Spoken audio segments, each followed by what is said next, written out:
So it's finally here. It's finally here. The Caitlin Clark logo. Like, it is what it is. So Caitlin Clark tweeted out here. This video. And I mean... Caitlin Clark's Nike logo drop didn't just sell out. It stole the spotlight. In minutes, her merch was gone, resale prices were climbing, and Nike made it clear who their new star was. But while fans were celebrating, Aja Wilson was left watching her own sneaker rollout get buried in Clark's shadow. And that's when the subtle shade, rumors, and rivalry really kicked off. Radio live on WNIK, and as usual, we're talking about Caitlin Clark. Nike just unveiled Caitlin Clark's interlocking CC logo, and the reaction was instant chaos. The drop hit like a Jordan release. Servers crashed, fans were refreshing their screens like it was a sneaker lottery, and within 10 minutes, the shirts were gone. Scalpers wasted no time, flipping them online for double the price, while social media erupted into a full-on battlefield of hot takes and jealousy.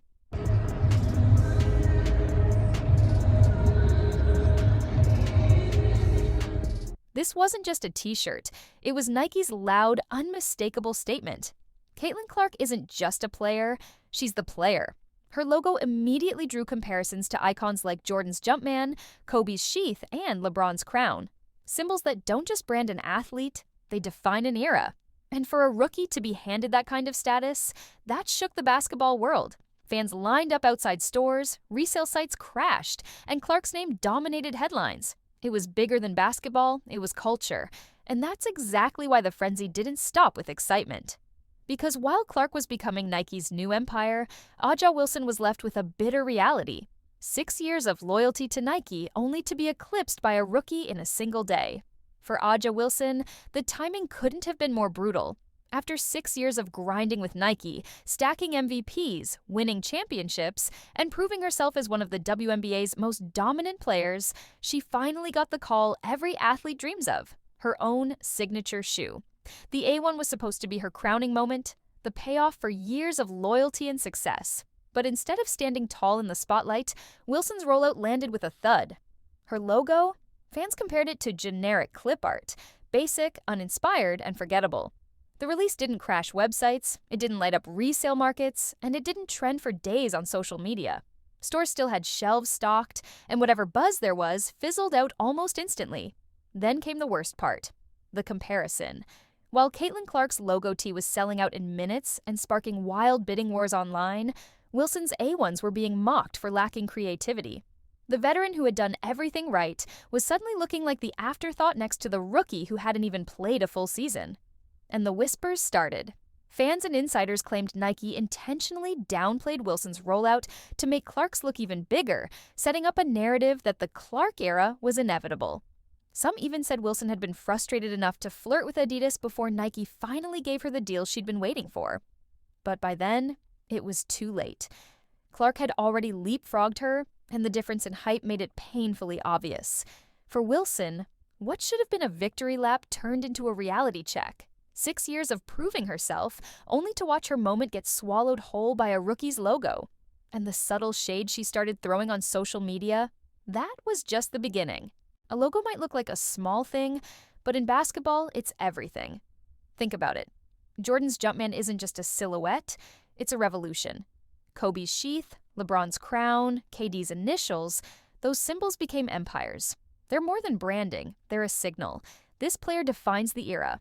And now, Caitlin Clark has joined that pantheon. Nike's rollout wasn't just about selling a cotton t-shirt, it was about planting a flag in the ground. Those interlocking C's weren't designed to be a one-off, they were designed to be iconic, to say, this isn't just a rookie, this is our franchise player.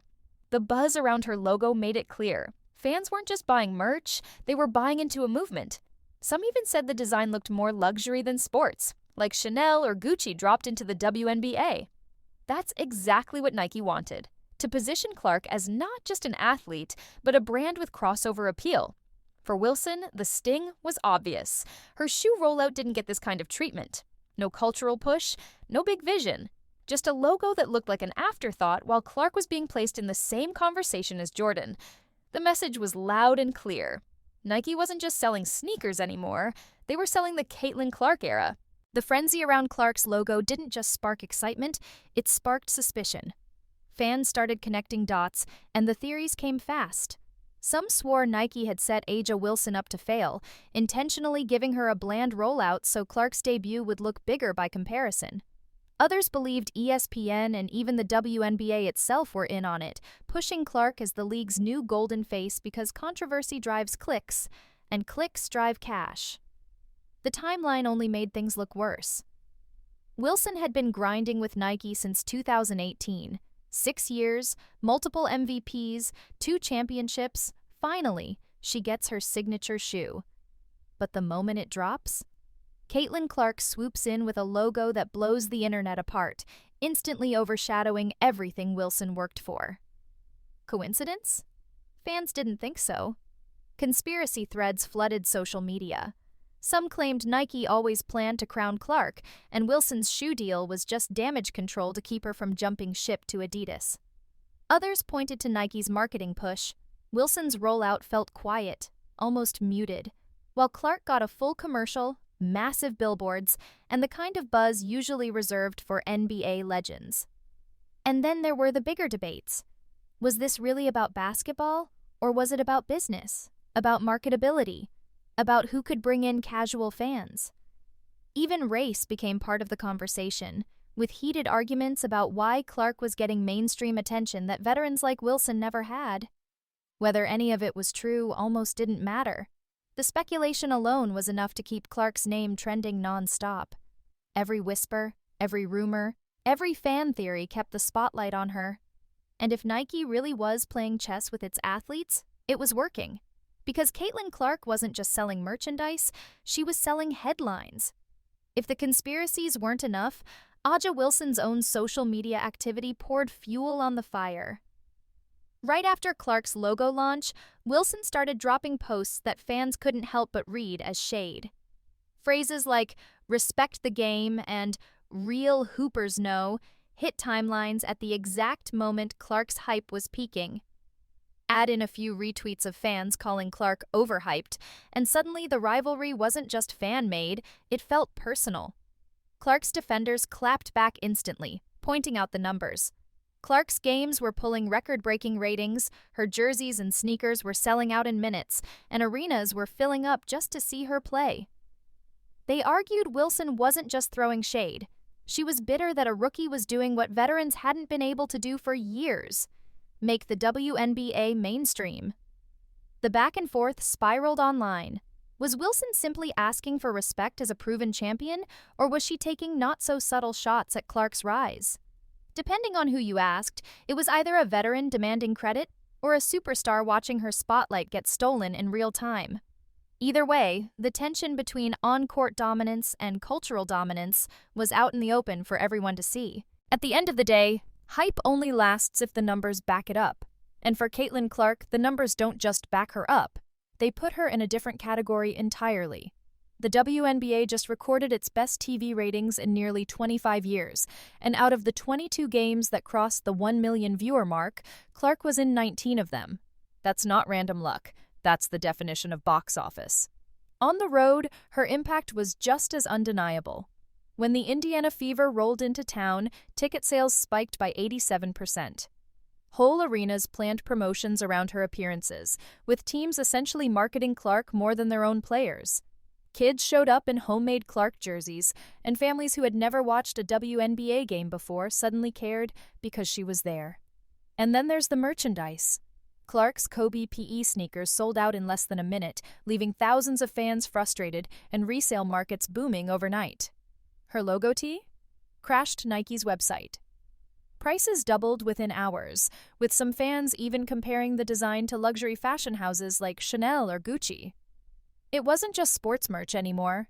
It was a cultural flex. Industry insiders started doing the math, and the projections were jaw-dropping. Clark's signature line isn't just expected to succeed, it's rumored to rival early LeBron numbers, with potential revenues reaching $150 million. For a rookie? That's unheard of. And it instantly reframed her $28 million 8-year Nike deal from huge to a bargain of the century. When you stack those numbers against A'ja Wilson's rollout, The contrast is painful. Wilson had the trophies, the rings, and the resume, but Clark had the one thing that trumps all of that in Nike's world: cultural dominance. Ratings, ticket sales, merchandise, resale markets.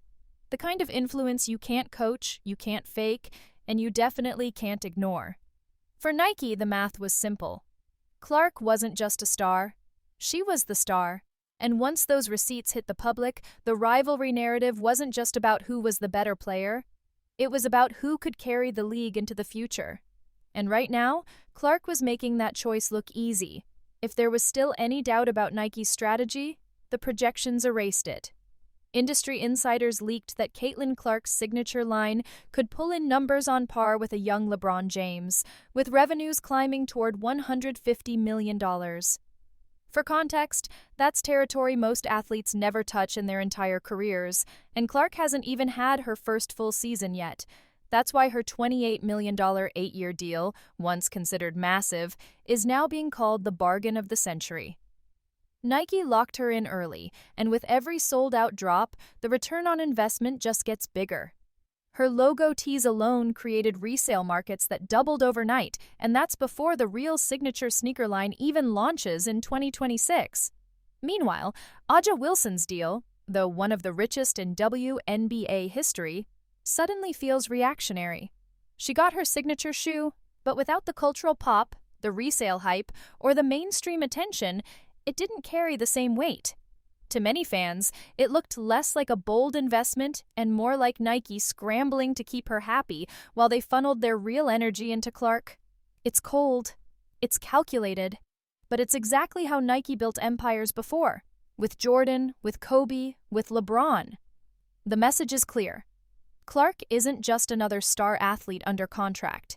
She's being positioned as the cornerstone of an entire business era. At its core, this isn't just about two athletes. It's about a shift in power. A'ja Wilson represents the old guard. Championships, MVPs, years of dominance on the court. She built her resume the traditional way, through winning and consistency. But Caitlin Clark? She represents something completely different. She's not just winning games. She's winning culture. Clark fills arenas, drives TV ratings, sells out merchandise, and turns casual sports fans into diehards. Even when injured, she stayed in the headlines, landing endorsements and sparking debates that kept her name front and center. Wilson, despite her historic accomplishments, never moved the needle in the same way. And that's the painful truth. The WNBA is learning what the NBA already knew decades ago. Championships don't guarantee superstardom. Marketability does. For Nike, crowning Clark wasn't just about honoring talent, it was about securing the future of women's basketball. Only 12 women in league history have had signature shoes, but Clark's arrival rewrites the blueprint. She's not being treated like a token star. She's being treated like the face of a generation. That's why Wilson's shade felt so sharp, and why the rivalry won't fade anytime soon. Because this isn't just about sneakers or logos, it's about who defines the WNBA's next era. And right now, all signs point to Caitlin Clark. Caitlin Clark's logo didn't just crash websites, it crashed the WNBA's hierarchy. Overnight, a rookie was crowned the face of the league, while A'ja Wilson's long-awaited moment faded into the background. The numbers, the hype, the projections, they all point to Clark being the future. But the rivalry isn't going anywhere. Wilson still has the trophies, the rings, and the respect of her peers, while Clark has the cultural takeover Nike is banking on. So here's the real question. Is Caitlin Clark already the new queen of women's basketball, or did Nike move too fast, too soon? Drop your thoughts in the comments because if this sneaker war is any sign, the WNBA drama is only just beginning.